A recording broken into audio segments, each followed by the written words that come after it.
Pues bienvenidos, capítulo 2 de Politiza, un capítulo especial.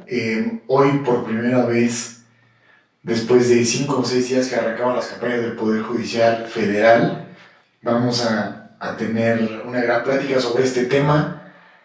Hoy, como siempre, Érico, ya un gran y viejo conocido en estos temas, también amigo, analista de Politiza, y tenemos a María José, que también tuvimos el placer de conocernos hace poco, justo en la presentación de este proyecto. Sí. Coincidimos desde el minuto 1, entonces pues quedó pendiente el compromiso de la invitación. Y aquí estamos, Isaac. Gracias. Pues bueno, agradecer, saludar a toda la audiencia y pues lista para platicar de un gran tema. Claro, y para empezar a mí me gustaría, ya la vez pasada nos presentamos nosotros, me gustaría que nos dieras un poquito una introducción. Yo no quiero saltarme ningún importante o relevante, entonces qué mejor que tú nos cuentes un poquito de quién es María José. Pues muchas gracias. Pues yo les platico. María José tiene hablando profesionalmente, soy abogada, egresada de la UAMX. Orgullosamente ahí hice mi licenciatura en Derecho, mi maestría en Justicia Constitucional, y después pude tener una beca y me fui a Santiago de Compostela, que es un lugar padrísimo, y ahí estuve haciendo el doctorado. Luego ya, por cuestiones que estuve en la administración pública como defensora de derechos humanos ahí 6 años, tuve la oportunidad de reelegirme. Es una convocatoria abierta a público y bueno, un proceso, se vota y finalmente estuve por ahí, me reelijo y en ese inter decido hacer un doctorado en administración pública, porque creo que pues tenemos que profesionalizarnos, ¿no?, para dar un mejor servicio. Y uno de mis hobbies es la investigación. Soy investigadora de CONACYT, me encanta hacer libros, investigaciones, protocolos de investigación. Ya llevo ahí como unos 10 años siendo investigadora de CONACYT y soy profesora, me encanta la docencia también. Y el tema de la justicia, pues ahí es mi pasión desde chiquita. Por ahí también ya tenía, mi papá es abogado, y con él yo creo que tuve ese ejemplo. Entonces desde chiquita yo estuve muy vinculada ahí con la carrera y estuve litigando ahí en su despacho, aprendiendo, porque la postulancia es todo un reto, y ahí estuve como 4 o 5 años en materias civil, familiar, mercantil. Y pues bueno, eso es un poco. Hoy estoy en una aspiración, en este proceso justo de lo que se trata esta reforma. Estoy como aspirante a una magistratura en materia familiar de la región Toluca. Y pues bueno, también soy mamá, también soy esposa, tengo un negocio de comida, un comedor infantil. ¿Ah, sí? Y pues bueno, en mis ratitos libres descanso. Mi hobby es investigar y escribir libros. Yo voy al gimnasio. Entonces, me gustaría tener ese hobby. Bueno, a ver, eso es muy saludable. La verdad es que yo hacía un poco de bici en cycling, en salón, pero pues con este ajetreo ahorita lo he dejado pendiente, pero sin lugar a dudas el deporte, ahí voy a volver. Pero bueno, pues hoy, fíjense que quiero empezar con algo que no podemos dar por obvio, ¿no? ¿Qué es y qué significa esta reforma al Poder Judicial? Antes de entrar en tema, porque vamos a hablar un poquito de cómo va, cómo se ha desarrollado, qué es lo que hemos visto en redes, en noticias, en TikTok, lo que nos ha llegado por WhatsApp, de gente cercana, o que tenemos cercana a este tema. Pero sí me gustaría platicar un poquito qué es y qué significa la reforma al Poder Judicial y lo que nos llevó a la elección y a las campañas que estamos viviendo, ¿no? ¿Cómo ves, Erico? Por supuesto. Bueno, en principio, bienvenida. Gracias, Erico. José, de verdad que es un gusto que estés con nosotros hoy en esta charla. Tu importante experiencia profesional y tu solidez académica, pero sobre todo tu juventud y el planteamiento fresco que tú tienes, la interpretación fresca, clara, abierta, transparente, que tú tienes del sistema de justicia en México, que tú tienes del ejercicio de la administración pública y que tú tienes de las necesidades y la cotidianidad en la que estamos involucrados los ciudadanos en el día a día, pues es importantísimo para nosotros que hoy estés aquí hablando de este tema y que además lo hagas en la perspectiva de quien hoy se está postulando a esta gran consulta que es inédita en México sobre quiénes conformarán el Poder Judicial. Y pues, como lo acaba de decir Isaac, será muy relevante que nos puedas platicar un poco sobre tu perspectiva de esta reforma judicial en México. Solo para poner el contexto, hay que recordar que hace un año, el presidente de la República lanza una iniciativa y donde dice vamos a convocar a una reforma del Poder Judicial en México. Y esa reforma del Poder Judicial en México consiste fundamentalmente en algunos cambios sobre la manera en que se estructura el Poder Judicial, 1. 2, en cómo se eligen los cargos a los distintos posiciones que tiene el Poder Judicial, que implica fundamentalmente la figura de jueces, de magistrados y la conformación de los tribunales y la conformación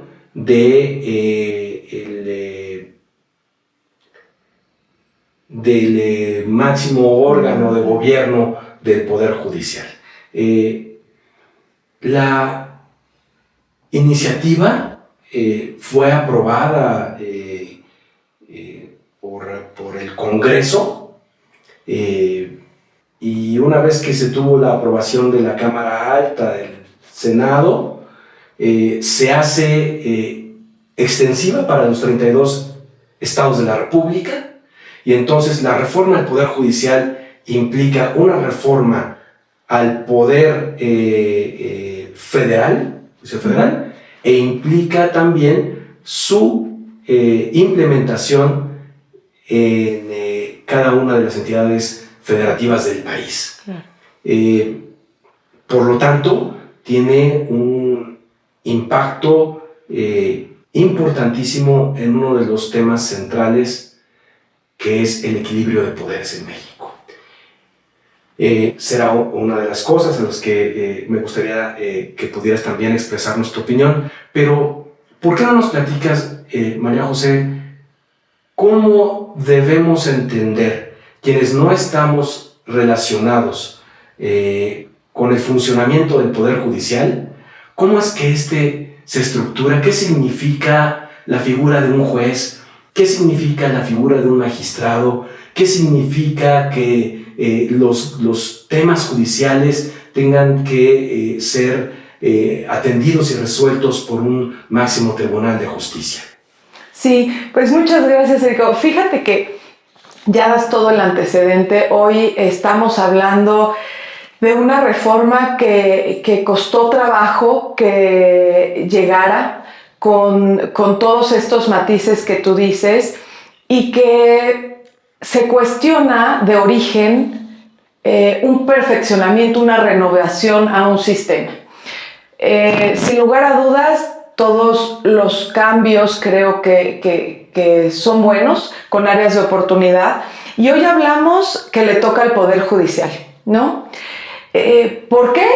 Pues por algunas situaciones que ya históricamente se venían resaltando un poco, algunas cuestiones que no venían funcionando en este sistema de impartición al que todos como ciudadanos aspiramos, ¿no? Que pueda ser una justicia pues pronta, igualitaria, accesible.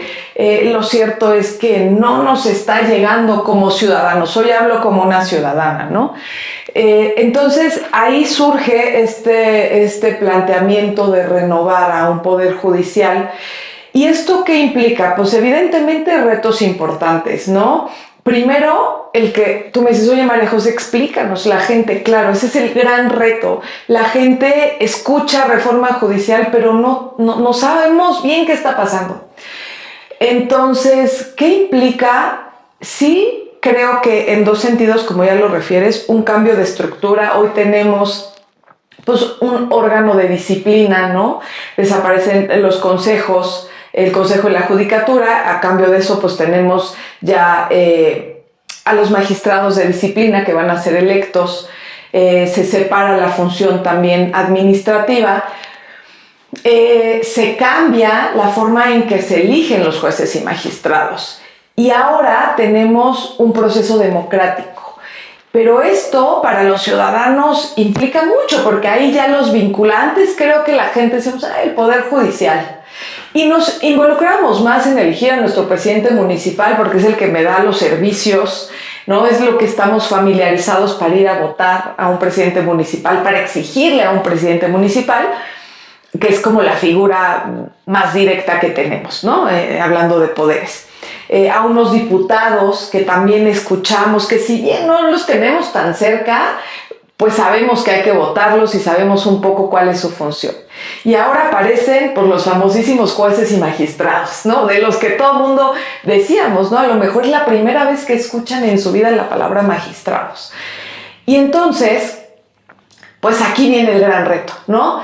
El que la gente entienda qué está pasando. No va a cambiar la función de un juez y un magistrado. ¿Qué hace un juez y un magistrado? Pues atienden los conflictos de la ciudadanía, las demandas común y corriente, como siempre ha funcionado. En materia familiar, por ejemplo, pues, ¿no? Un divorcio, una guardia y custodia, temas bien importantes, ¿no? En materia civil, mercantil, penal, en la materia en la que pongamos, el juez resuelve. Y resuelve con un código procesal, que esto tampoco está cambiando. Es decir, las reglas internas en las que un juez y un magistrado va a operar relativamente quedan iguales. Y digo relativamente porque al margen de la reforma viene el Código Nacional en materia civil y familiar que cambia reglas para bien, considero, pero en un término general, las reglas en las que opera un juez y un magistrado medianamente se van a conservar. Entonces, ¿qué hace? Pues resuelve y emite una sentencia. Y esto es lo que se llama primera instancia, ¿no? Pero no es más que ese primer contacto de una demanda de un ciudadano en la materia que esté el conflicto y que se resuelve. Perdóname, María José. Esto es bien importante porque, bien dices, el juez resuelve nuestros conflictos. ¿Cuáles son los conflictos que en la cotidianidad tienen mayor peso? Es decir, si hablamos de materia civil, los juicios por divorcio, los juicios de patria potestad. En materia familiar, eso. En materia familiar, ajá. En materia penal. ¿Cuáles son los grandes temas que resuelven los jueces y magistrados? Híjole, pues. Los jueces en esa instancia. Yo me enfocaría en la materia familiar. Estadísticamente, la materia familiar, más o menos yo escuchaba al doctor Carbonell que él hacía una estadística donde decía que anualmente tenemos 1 millón de demandas solo en materia familiar, que es nuestro gran tema. ¿Y cuánto se resuelve? Híjole, pues ahí... No, pues de resolverse todos porque tienen que llegar a una sentencia. Favorable o no, depende. Pero los que ingresan, pues llegan a una sentencia, evidentemente. A ver, aunque sea en una mediación, en una conciliación, pero se resuelven. Es la función del Estado, no nos pueden dejar sin impartición de la justicia. Entonces, a lo que voy, por ejemplo, en materia familiar, pues los temas común y corrientes.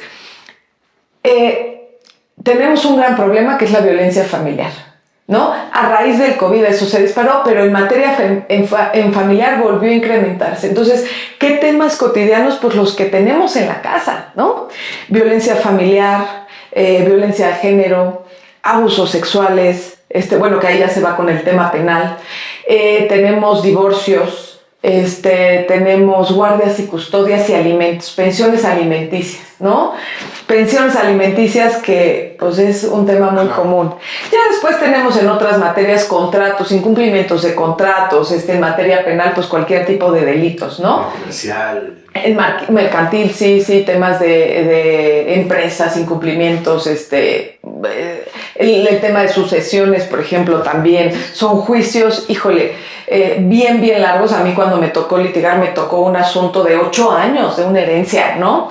Eso y el tema de guardias y custodias, o sea, nos llevamos, no sé, 2 años ahí. Y eso que frenamos, digo, recordando a alguno muy cercano, frenamos el asunto en un amparo porque ya había una afectación evidente a la pequeñita. Y ahí el papá dijo, ya no continúo, esto le está afectando, doblo mis manitas y vamos a conciliar, vamos a hacer un convenio. Oye, María José, entonces, en tu experiencia reciente, con la responsabilidad que has tenido en los últimos 6 años, ¿es una gran motivación para hoy postularte a esta responsabilidad? Platícanos un poco de cómo fue esa experiencia, qué te lleva y qué te motiva hoy a participar en esto. Híjole, yo creo que conocer las necesidades, en mi caso me tocó Toluca, ¿no? Recorrí mi municipio, pero llegó mucha gente a una defensoría a pedir ayuda. Ahí me tocó ver, híjole, en las mesas de paz en las que formaba parte, asuntos muy complicados.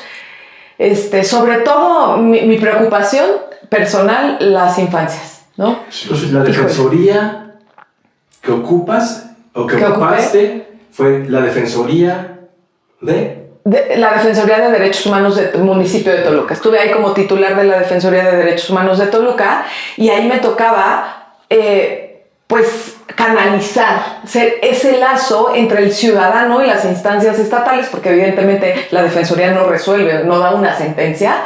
Canalizábamos, por ejemplo, a la Fiscalía de Género, asuntos pues, de violación, violencia sexual de niñas, adolescentes, temas, por ejemplo, de violencia en contra de niños con discapacidad que llevábamos con el DIF estatal municipal, llevábamos también acompañamiento a los procesos, los grupos vulnerables, Érico. O sea, a María José le preocupan, y esa es la mayor motivación respondiendo a tu pregunta, ¿qué me motiva hoy al estar en este proceso? Las personas que están más vulnerables, particularmente niñas, niños.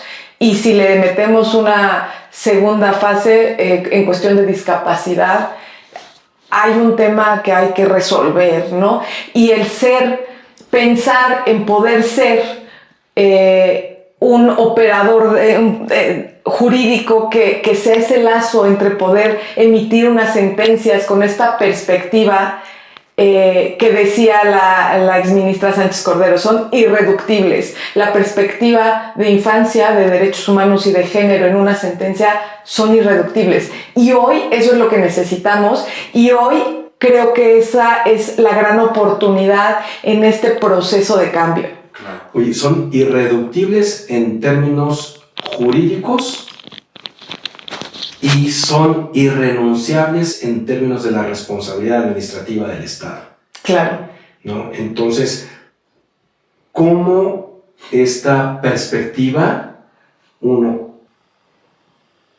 debe de servir para proteger al ciudadano y obviamente a las niñas, a los niños, a los adolescentes, a quienes tienen una custodia jurídica, judicial, de quien ostenta su patria potestad y de quienes les representa, pero también la necesidad de estar más informados sobre no solo los derechos, ¿no? Que es lo que tú hacías, la Defensoría de los Derechos Humanos, sino de los procesos judiciales a los que tenemos derecho y acceso. Claro. ¿No?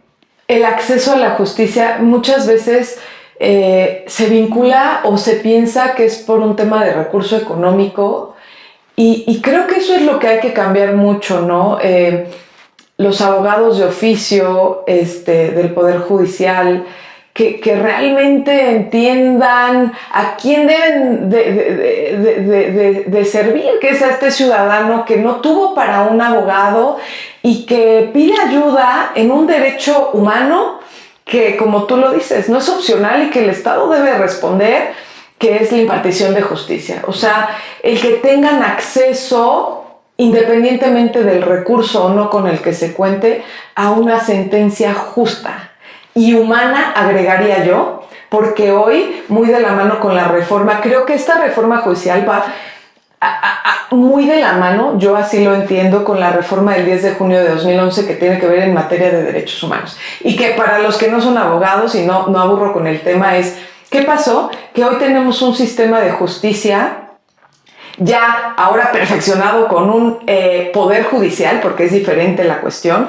Antes del 2011, el sistema de justicia era legalista. ¿Esto qué quiere decir? Que llegaba a ver uno al señor juez, al señor magistrado, entonces ellos traían aquí su código, abogada, ¿qué necesita? Mire, es que hubo una eventualidad, la niña estuvo en el hospital y no pude presentar la prueba porque, permítame, ¿no? Aquí dice el código procesal que usted tenía 3 días, se le fueron abogados, retírese, ¿no?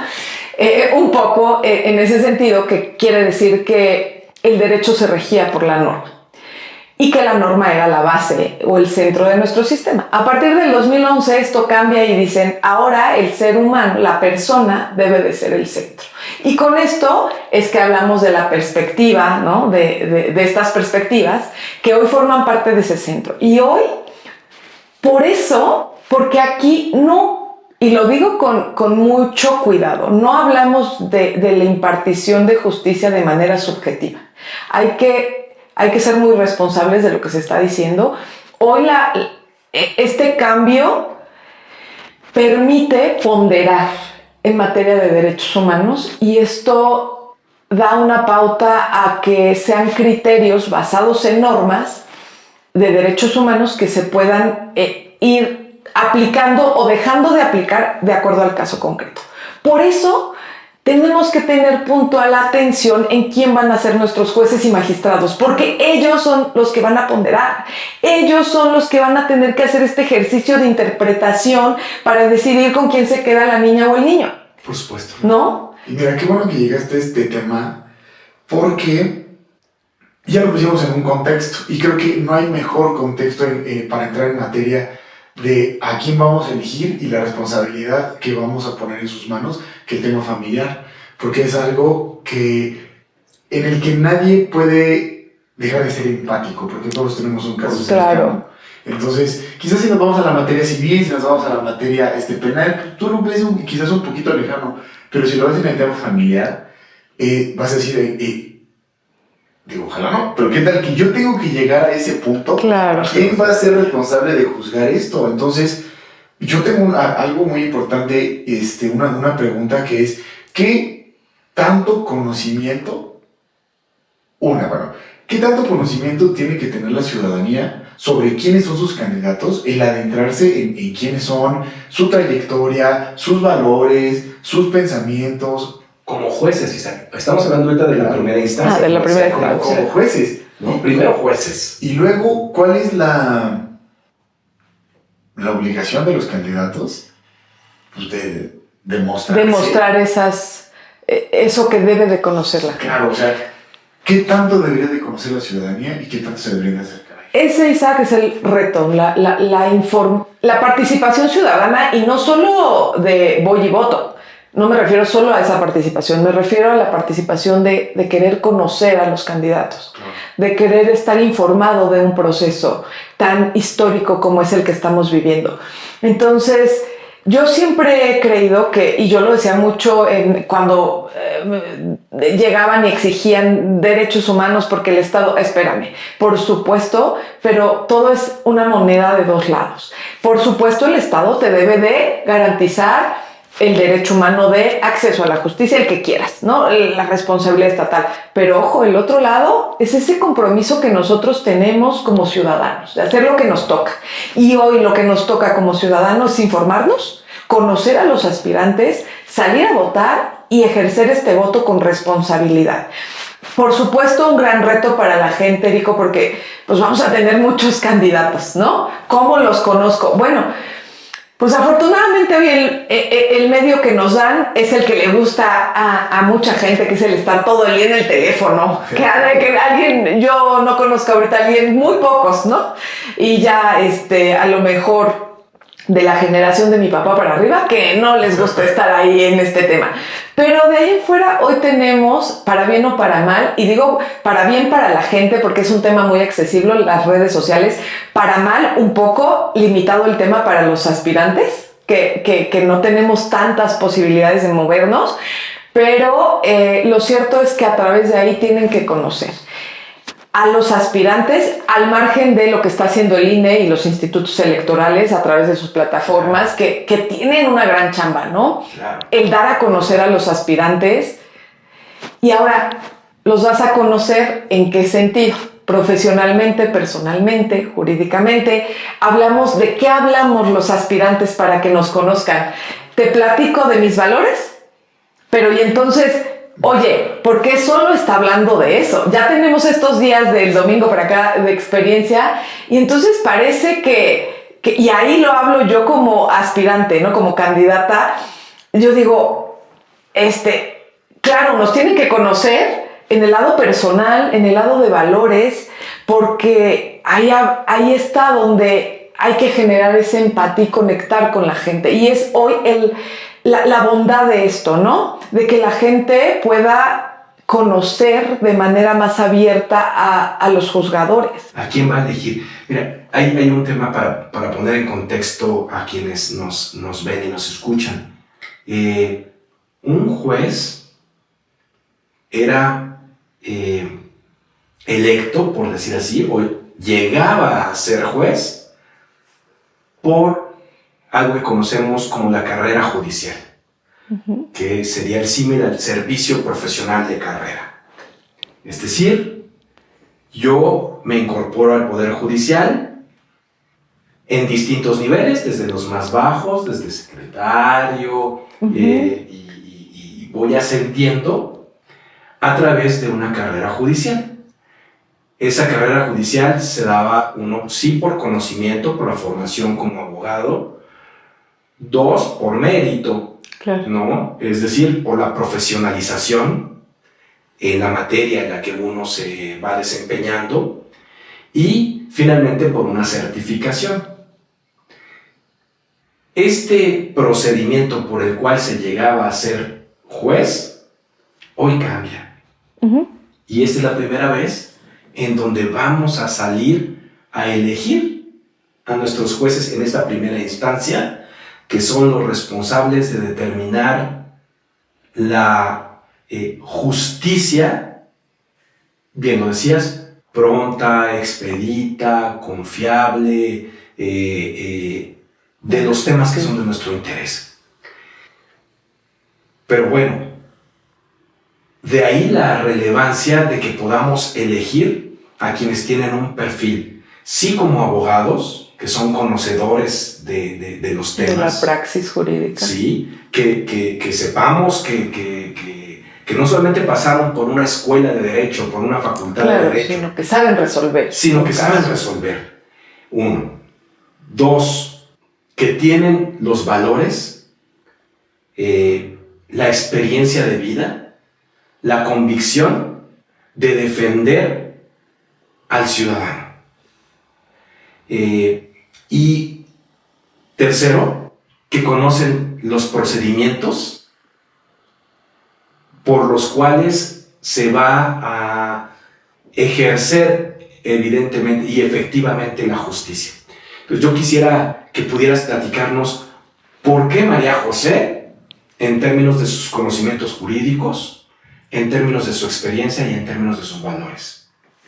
¿Por qué hoy te postulas? Gracias, Erico. Primero quiero, antes de responder, decir, sí cambia la carrera judicial, pero ojo, Erico, o sea, cambia porque ya no es la vía para elegir, ¿no? Para nombrar, bueno, ahora se elige para nombrar a un juez, pero quiero resaltar algo. Si bien cambia, la preparación de un juez y de un magistrado creo que nunca va a ser negociable. O sea, esta reforma no implica, cambió la forma de llegar, pero no entendamos que ahora no van a estar preparados o no debe de exigirse una preparación a jueces y magistrados. Al margen de que el proceso mismo para llegar a ser candidato ya supone, ¿no?, por sí mismo un criterio de exigibilidad que se tuvo que pasar, que no fue fácil, porque si no habría muchos más, ¿no? Un proceso de entrevistas ya enfocadas con la praxis jurídica y una parte de la insaculación, ¿no? Dicho esto, y relacionado con la respuesta, ¿por qué María José en esta aspiración? Porque justo cumple esa parte, ¿no? Porque creo que esta dualidad de una preparación con una experiencia aunada a un conocimiento de la necesidad de la sociedad da el match perfecto para ser una aspirante digna para la ciudadanía. Sí. Creo, y lo digo con mucha humildad, ¿no? Con mucha humildad. Sé que un doctorado, 2 doctorados o un postdoctorado no garantizan ser una buena magistrada. Claro. Evidentemente. Pero es una sólida formación académica. Es solo una parte, claro, y que nos da, creo que, puntos, pero no considero que María José, por tener un postdoctorado, es solo el hecho de decir, por eso debes de ser candidata. No, por supuesto que no, porque la preparación es solo un tema.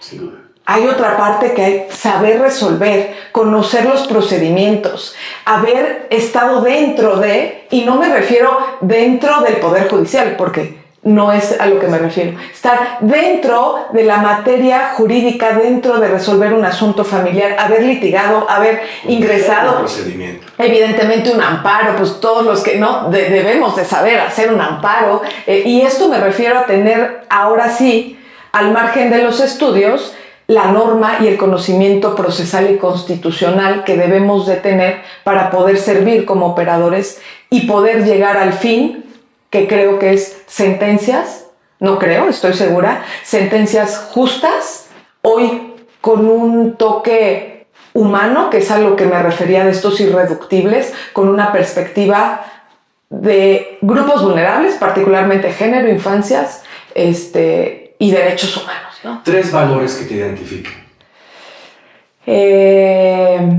La honestidad, la lealtad y la amistad. O sea, yo cuido mis amigos. Creo que, al igual, a ver, mi familia es mi familia, pero en cuanto a valores, creo que la amistad dice mucho, ¿no? Y ser agradecida. Creo que alguien que no es agradecido, híjole, todos, ¿no? Me gustan, pero María José creo que se relacionaría con eso, ¿no? Claro, y a mí me gustaría resumir toda esta parte que comentábamos sobre qué características, qué valores tendría que tener una persona que va a juzgar. Creo que hay que tenerlo como son personas muy preparadas que van a juzgar a otras personas, ¿no? No van a hacer currículums juzgando carpetas, como, o sea, sí. Es una humanización que es más que necesaria para poder entender y poder emitir una opinión, poder emitir una sentencia hacia un caso en específico, ¿no? Creo que en general, voy a saber un poquito el tema del Poder Judicial, en general necesitamos más humanización en los tres órdenes de gobierno, ¿no? Sin duda. Porque estamos muy enfocados en temas, sí, de economía, sí, del Poder Judicial, sí, nuevas formas de elegir, pues sí, pero ¿quién se preocupa por cómo está el tema humano? Si no tenemos una sociedad sana, no vamos a ser una sociedad que avance, y entonces, empezando con personas, juzgando personas, claro. Es un gran avance en mi perspectiva. Entonces me da mucho gusto escuchar eso, y yo te quiero preguntar, ¿tú crees que después de este proceso, pensando en un ideal de que va a salir perfecto, México va en camino correcto hacia ser un país más justo? ¿Será un país más justo después de esta elección del Poder Judicial? A ver, creo que es una pregunta un poco ambiciosa, ¿no? Inclusive no pensaría que va a ser un proceso perfecto porque creo que ningún proceso es perfecto. Creo que es un buen proceso, creo que estamos viviendo algo histórico y creo que va a ser un proceso que nos va a dejar mucho que ganar y mucho que aprender. Y también mucho que seguir trabajando.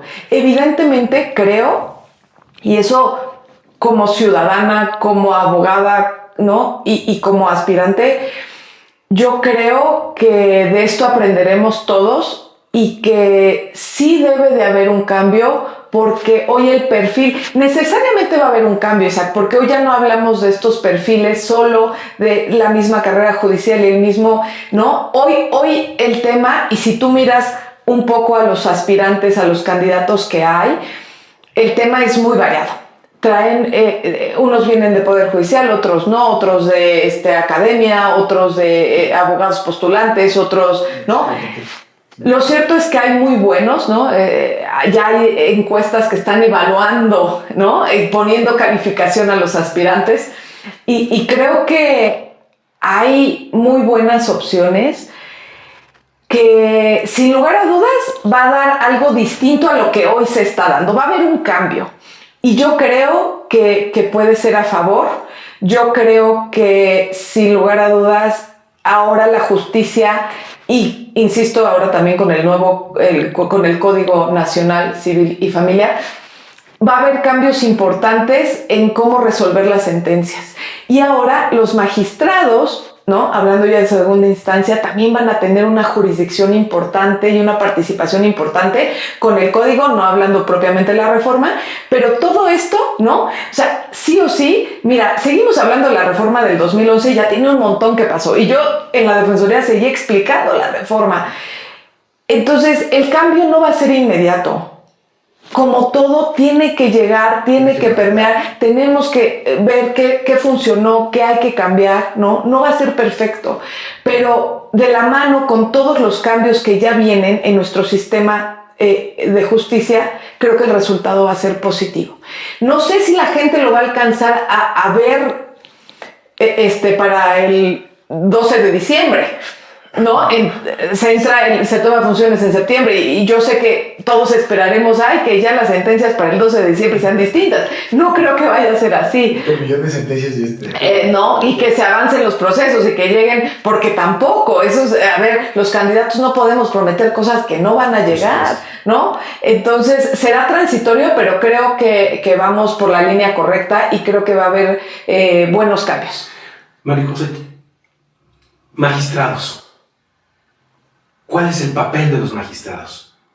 Revisar las sentencias de los jueces. Y ahorita revisar, ¿no? Pero ya a partir del 2027 el Código Nacional Civil y Familiar, hablando de estas dos materias, ya no es a discreción de cada estado, sino aplica para todos. Y esto trae un cambio importante, sobre todo para los magistrados. Ahora, para el Estado de México, porque sí, además el Código Civil del Estado de México pues es un referente inclusive del nacional, ¿no? Va a ser un cambio muy importante. Va a ser un cambio importante en muchos sentidos. Creo que vienen cuestiones que seguimos afianzando, que es la perspectiva de infancia. Hay un tema bien interesante que ya me estoy desviando yo, ¿verdad? Pero el tema de lo que antes, hablando de personas y familia mucho, de los incapaces, llamados incapaces, que híjole, a mí ese término me hace así el ojo, ¿no? Hoy cambia, hoy estamos ya a las niños no menores, ¿no? Porque ya se ha dicho que es un poco despectivo este término. Hoy estamos ya entendiendo que todos en mayor medida tenemos que tener esta personalidad jurídica, que somos sujetos de derechos y claro que hay condiciones especiales, pero creo que yo estoy muy, muy ilusionada, muy entusiasmada porque creo que el tema de derechos humanos, perspectiva de derechos humanos, trae mucho en este Código Nacional y con ello hablo de las funciones de los magistrados, ¿no? revisan las sentencias, pero ahora con esta nueva visión también ya tienen una jurisdicción que ya la tenían, pero van a poder tener una jurisdicción más amplia para resolver y emitir nuevas sentencias, ¿no? Entonces, imagínate que... ¿Cómo se dividen esas jurisdicciones? ¿Son por territorio? ¿Son por materia? A lo que ¿Cómo se dividen los tribunales? En cuanto a funciones, yo me refería de jurisdicción de los magistrados, no por materia, sino que ahorita, por decirlo, lo que hacen los magistrados es, oye, ya me llegó aquí, tengo la sentencia, ¿no? Hubo una apelación de la sentencia del juez. Esto quiere decir, la gente no estuvo conforme, recurren y entonces pasa al tribunal donde está el magistrado y el magistrado revisa. ¿Cuántos tipos de tribunales tenemos en México? Están por materia, bueno, en los locales tenemos a los magistrados en materia, son colegiados o unitarios y entonces van por materias, ¿no? Pero básicamente, hablando de términos generales, lo que hacen es revisar las sentencias. Cuando te habla de esta jurisdicción que es más amplia, va a ser más amplia a partir de este código, quiero decir que antes, bueno, ahora lo que se hacía es devuélvela al juez para que la modifique y das unos criterios. Pero ahora ya pueden, inclusive van a poder con el código pedir más pruebas, llevar las audiencias y modificar las sentencias. Y esto es una gran responsabilidad, porque ya no es, oye juez, que no está bien, vuélvela, ¿no? La cambias y la reviso. Sino que ahora los magistrados ya tienen facultades revisoras más amplias. Sí, sobre todo ya de escuchar, que ya lo hacían en algunas materias, en algunos casos, no estoy hablando en términos generales, pero ya un contacto con la ciudadanía, me refiero a quien está demandando, ¿no? A la familia, a la persona de lo que estemos hablando en la litis. Entonces, pues volvemos al mismo punto, ¿no? Ya este cambio del código, de la reforma del 2011, de la reforma judicial de la que estamos hablando, todo esto hoy hace que tengamos que poner puntual atención en elegir o los perfiles. Que cuáles son, ¿no? Decía Isaac, ¿qué valores debe tener un juzgador? Pues muchos, por supuesto que hay que exigirles, porque pues no puede ser cualquiera, porque si no, pues entonces, ¿para qué hacemos todos estos filtros, no? Debe de exigirse un perfil con una, sí, trayectoria académica, sí, trayectoria profesional, pero también el tema de los valores y un perfil ético, moral, ¿no? Empático, sin que hablemos de subjetividad, ¿no? Pero humano, ¿no? Creo que la justicia... Y esa es la bandera que yo siempre he tenido y hoy más que nunca. Los juzgadores deben de ser personas humanas y sensibles, entender las necesidades. Y eso no quiere decir que yo me ponga a llorar y le dé la razón a quien no la tenga. Por supuesto que no. Todo esto siempre en el marco de la legalidad, porque si bien estoy diciendo que hablamos de una transformación en un sistema hoy más humano, que la reforma viene a perfeccionar todo esto, esto no quiere decir que ahora los jueces y magistrados ¿no? van a dejar de aplicar la norma, la Constitución, por supuesto que no. Todo esto de lo que estamos hablando siempre en el marco de la legalidad, porque es y deberá de ser siempre así. Eso no va a cambiar. Absolutamente. Oye, Isaac, yo creo que algo que debiéramos de plantearnos es correcto. Tenemos jueces que revisan en una primera instancia los intereses de los ciudadanos, que juzgan y que determinan quién tiene la razón, quién no la tiene, y qué compete a cada quien en un amplio sentido de justicia, ¿no? Sí. Muy bien. A esta primera instancia, a esta resolución, los ciudadanos tenemos un segundo recurso, que es acudir a los magistrados. Si estamos o no estamos de acuerdo con una sentencia, y entonces a partir de ahí solicitar una revisión con estas facultades que tienen los magistrados. La pregunta que deberíamos hacernos es, la reforma judicial hoy implica la elección de jueces y magistrados. Los vamos a elegir nosotros como ciudadanos, al igual que lo hacemos con un presidente municipal o con un diputado local o federal, de acuerdo al municipio donde vivimos, al distrito electoral al cual pertenecemos, o cómo es que se da esta elección de jueces y magistrados. Por una razón, porque los jueces y magistrados, y ya lo decía María José con gran claridad, no representan al ciudadano. Los jueces y los magistrados representan a la ley. Claro. Representan la Constitución. La facultad que tiene, la obligación del Estado de impartir justicia y de dar cumplimiento a la ley, ¿no? Y son el garante del equilibrio jurídico de los poderes públicos. Totalmente. Del poder legislativo, del poder ejecutivo y obviamente del poder judicial. Entonces, cuando elegimos a un juez y un magistrado, no estamos eligiendo a un representante. ¿A quién estamos eligiendo entonces? A una figura que va a ser el fiel de la balanza en las decisiones de respeto de la ley y de la Constitución. Entonces, la pregunta aquí, Isaac, sería, ¿cómo vamos a elegir a nuestros jueces? ¿Por una lógica distrital? ¿Por una lógica municipal? ¿O por qué lógica de distribución electoral vamos a poder decidir? Es que ahí no coincide porque nosotros como aspirantes, por ejemplo, Región Toluca,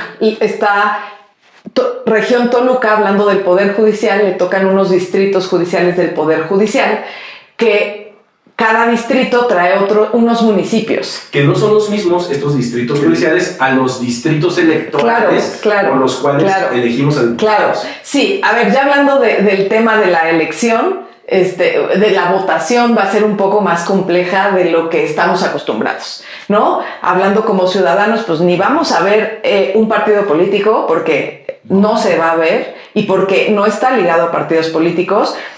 Tampoco se va a ver la foto porque vamos a ver un montón de nombres. Y esa es la parte que ahora como ciudadanos nos toca informarnos, porque aparte el INE y los organismos electorales están haciendo un importante trabajo. Empiezan, porque esto acaba de arrancar formalmente, en tutoriales y videos de explicarle a la gente cómo son las boletas, ¿no? Que vas a tener hombres, mujeres, por cargos, por materias, ¿no? Magistrados por ejemplo, de magistrados en el Estado de México. Pues es una boleta verde, ¿no? Y entonces vas a tener de este lado mujeres, de este lado hombres, pero ojo, va a ser por materia. Entonces tienes la materia penal, la materia civil y la materia familiar. ¿Qué vas a ver ahí? Un listado de nombres, más o menos, no sé, 7 por cada cargo, por cada género, ¿no? Y arriba 2 cuadritos, y entonces vas a poner un número, pero no vas a ver una foto como normalmente, ¿no? Entonces viene todo un reto. Ahora tu casilla no va a estar donde normalmente votas, sino un poquito más allá, porque va a haber menos.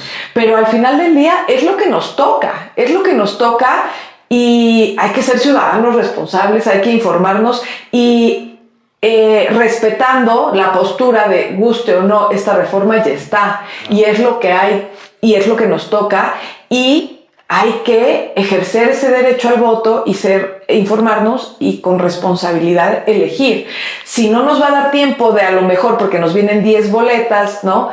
4 estatales, 6 federales, y ver los 64 candidatos a ministros, por ejemplo, la Suprema Corte, 64. Oye, pues yo sé, pero pasamos tanto tiempo en las redes sociales que algo podremos ¿no? Si ya no te quieres meter a la plataforma y ahí bajar su ficha y todo, algo debemos de hacer para ejercer un voto responsable. Oye, María José, estabas diciendo un tema, la Suprema Corte. Acabamos de revisar que tenemos jueces, que tenemos magistrados. Ahora, vamos a elegir también a ministros integrantes de la Suprema Corte de Justicia. Solamente para recordar a quienes nos están viendo y escuchando en este podcast interesantísimo, decir, los ministros que integran la Suprema Corte de Justicia de la Nación son electos por el Senado, antes de la reforma judicial, electos por el Senado a propuesta del presidente, en este caso de la presidenta de la República. Hoy eso es distinto, hoy eso cambia. Entonces, ¿qué significa también elegir a los que van a ser ministros miembros de la Suprema Corte de Justicia, que es el máximo órgano judicial y de del Estado, claro. Estados. Pues significa mucho, ¿no? O sea, porque a través de primera instancia, segunda instancia, que es lo que hablamos, y para la gente que es como, oye, a mí nada más me importa lo local, ¿no? No, hay casos en los que viene una tercera instancia o a través de un recurso especial podemos llegar a la Suprema Corte, ¿no? Que esto es ya como un tema muy jurídico, pero lo que quiero decir es que en nuestro caso, ¿no? Que tú dices, oye, yo pues solo me voy a divorciar o solo es la guardia y custodia. No, en un caso que va subiendo y va subiendo, podemos llegar hasta la Suprema Corte, ¿no? A través de un amparo y, bueno, algunos procedimientos. Entonces, por supuesto nos compete. Hoy hablamos de elección de ya 9, ¿no? Esto se redujo. De 11, ¿no? De 11 pasamos a 9. Y bueno, también lo que se va a elegir todo en materia federal, ¿no? Los jueces magistrados de distrito, todo esto. Pero la verdad, y yo te soy sincera, yo hoy veo a los candidatos, algunos pocos amigos conocidos, con una trayectoria, Érico, brillante, que yo digo, oye, me ilusiona pensar, y platicaba apenas con un candidato muy, muy amigo, y me decía, mira, ya solo el hecho de estar aquí y de poder estar participando y reconociendo esta trayectoria jurídica, está padre. O sea, está padre porque es chistoso, ¿no? Ahora critican y siendo yo muy, muy objetiva y prudente del tema que hoy estamos comentando, se preguntan si está esto inmerso en un tema político o no. Pues a lo mejor ya estaba, ¿no? O sea, quiero decir, siempre ha existido. Hoy se está tratando de modificar y quitar justamente, pero siempre ha existido y por supuesto que es debatible y hay posturas muy respetables todas, pero sin lugar a duda creo que esto es algo bueno. A mí me ilusiona muchísimo poder participar y poder llegar a elegir a mis ministros. Por supuesto que eso le da sentido mucho a mi sistema de justicia y estoy yo muy emocionada de todo esto. Por supuesto.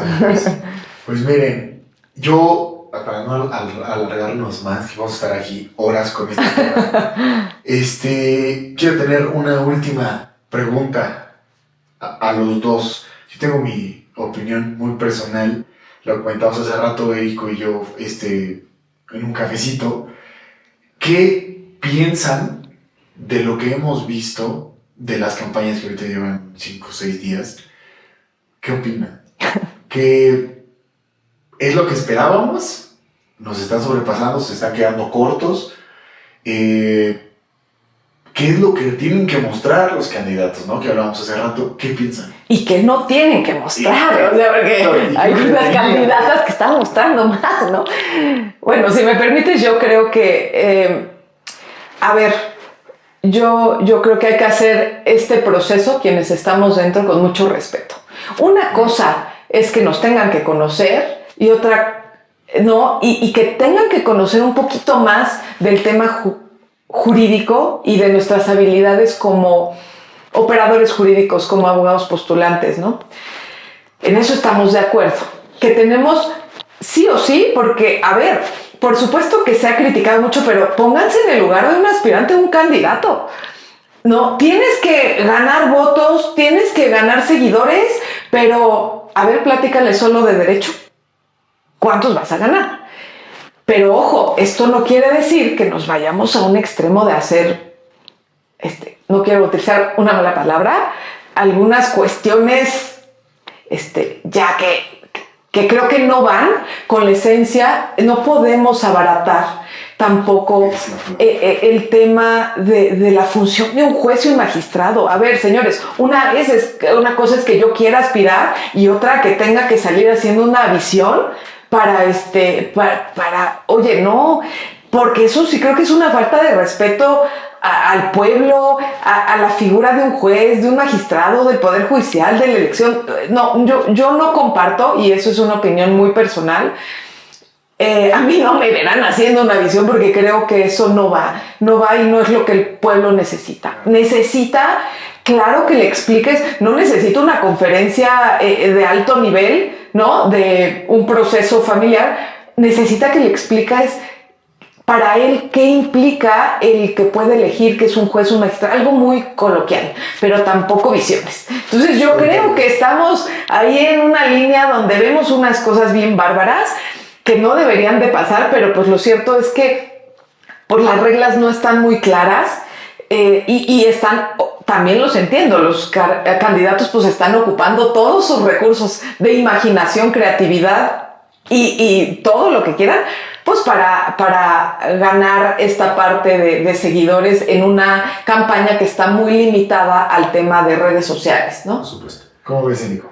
Mira, es bien interesante lo que platica María José por lo siguiente, porque un candidato a juez, a magistrado o a ministro no es un político.